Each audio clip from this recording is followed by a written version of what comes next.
Ahoy from BA. This is a Rorschach Ocean update from the 7th of January 2025, a summary of what's going down in the 70% surface of the Earth covered in salt water.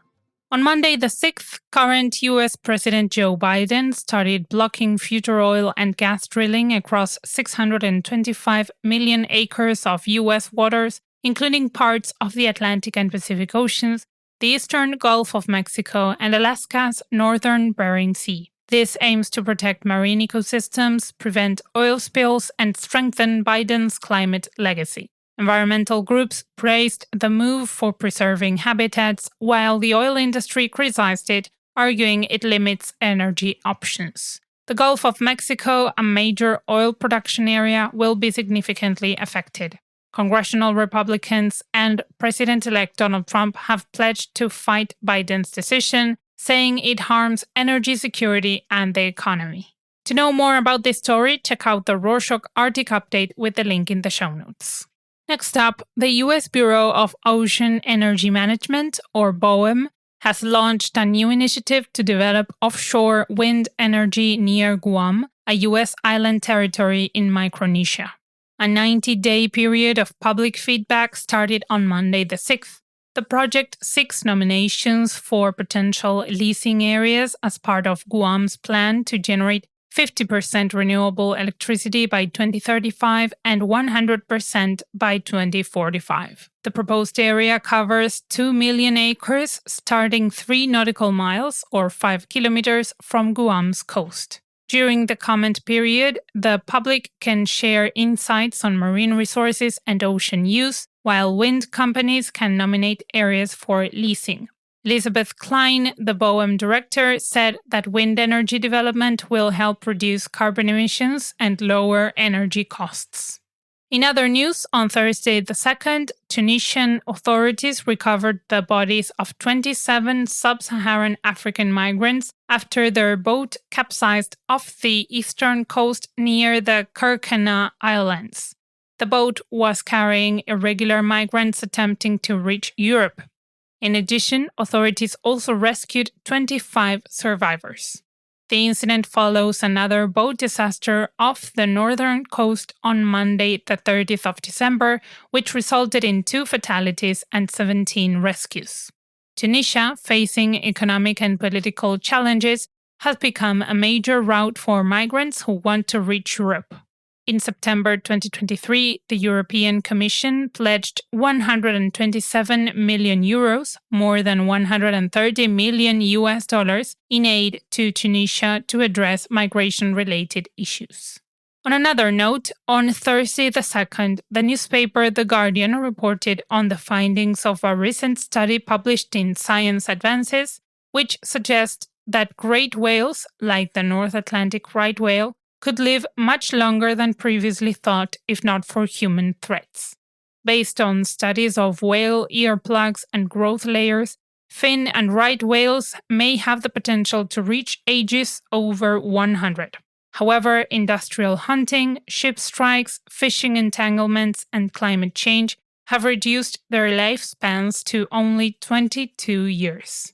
North Atlantic right whales, with only 372 individuals left, are facing extinction due to these pressures. Conservationists say that whaling must end, pointing out that without human intervention, whales could regain their natural longevity. Talking about whales, the killer whale mom, famous for carrying her dead calf's body for over 2 weeks in 2018, has now tragically lost another calf, which was just born before Christmas. The calf immediately showed signs of distress, and scientists confirmed its death on Tuesday, the 31st of December. This second loss deeply affects the potential recovery of the southern resident killer whale population, already critically endangered. However, scientists remained optimistic with the discovery of another newborn calf in this pod, though its mother and sex remain unconfirmed. The pod, residing in the Pacific Ocean between Washington and British Columbia, still faces threats like pollution, reduced food supply, and vessel disturbances, and now counts 75 members, a dramatic decline from previous years. Let's sail to the Suez Canal. The Suez Canal Authority recently completed a successful test of two-way traffic in the southern section of the canal, expanding capacity and improving navigation. This initiative, part of the canal's modernization efforts, adds over 10 kilometers or 6 miles of two-way lanes in Little Bitter Lake, which will help reduce the impact of wind and currents, the same factors that contributed to the 2021 Ever Given blockage, which we talked about in previous shows. The expansion is expected to accommodate 6 to 8 additional vessels per day and is part of a larger project that will add 30 kilometers or 18 miles of new channels. The authority plans to continue the canal's modernization despite the Houthi attacks in the region. From the Suez to the Panama Canal, on Thursday the 2nd, Panama marked the 25th anniversary of the U.S. handover of the canal. The ceremony honored former President Jimmy Carter, who helped negotiate the deal. However, as we discussed in previous shows, the soon-to-be President Donald Trump recently threatened to reclaim control of the canal, criticizing Panama's increasing fees and saying the canal is under Chinese influence. Critics argue that Trump's threats are part of his broader America First rhetoric. Despite his remarks, the 1999 treaties ensure Panama's full control, with the U.S. only retaining a right to intervene if the canal's security is threatened, but this doesn't mean it can reassert control. Next up, the 19 North Foundation, which aims to protect the biodiversity of the Arctic Ocean, is pushing for a North Pole Marine Reserve to protect Arctic ecosystems from harm. Dr. Graham Chesters, the research director at the foundation, says they want to avoid the Grand Banks cod fisheries collapse, where overfishing caused environmental and economic disasters.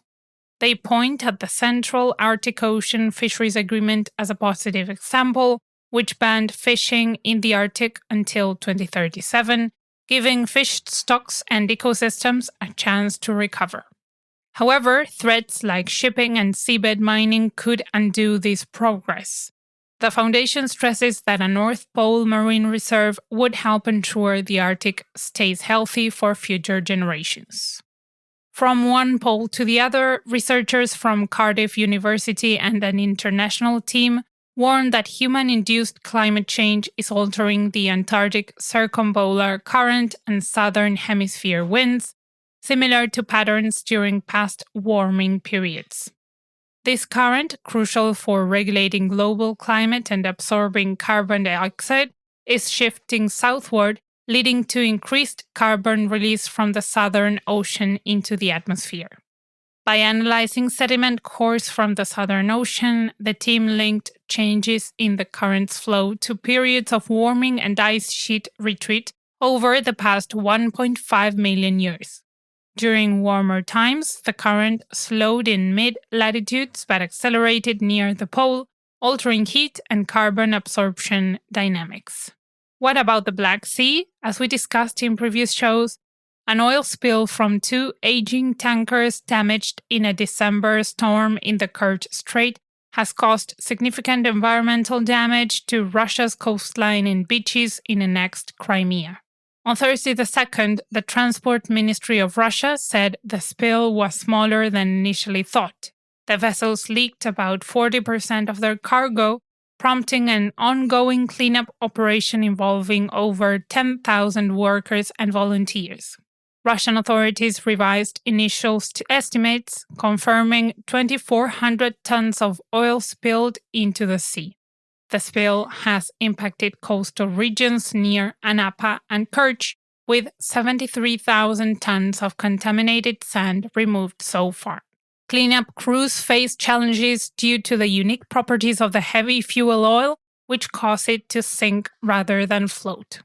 Environmental groups report wildlife casualties, including birds and marine mammals.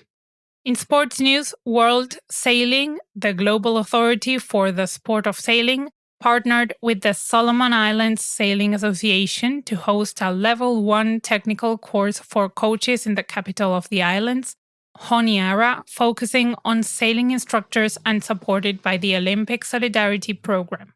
14 participants completed 7 days of hands-on training in water safety, coaching, and emergency planning. The course equipped local coaches to run inclusive programs for youth, women, and parasailers. The foundational certification is part of World Sailing's 3-tier coaching system, fostering global recognition for participants. And finally, Rory Murray, a Nantucket High School sailor, competed in the Orange Bowl International Youth Regatta in Miami, Florida for the second year.